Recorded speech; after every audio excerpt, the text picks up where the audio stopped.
તો સુરતના પીપલોદમાં નાયબ મામલતદારની દાદાગીરી સામે આવી છે। મહિલા નાયબ મામલતદારે અપશબ્દો બોલી બચકું ભરી લીધું છે।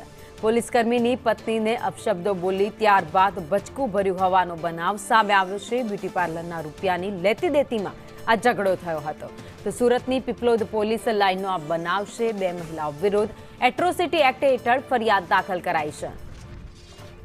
વધુ અપડેટ સાથે સંવાદદાતા મનીષ પરમાર અમારી સાથે જોડાઈ ગયા છે।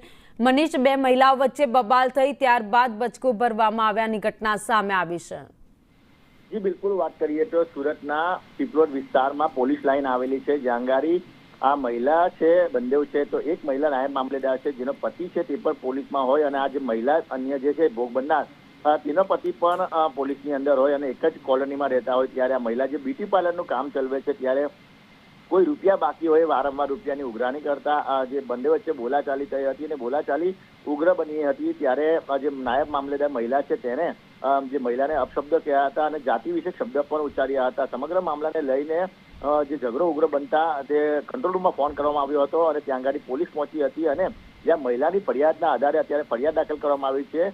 નાયબ મામલેદાર અને તેની બહેનના વિરુદ્ધમાં એટ્રોસિટી એક્ટ અને અપશબ્દ બોલવાના ગુનો નોંધીને ઉમરા પોલીસે વધુ તપાસ હાથ ધરી છે। જી આભાર માહિતી માટે।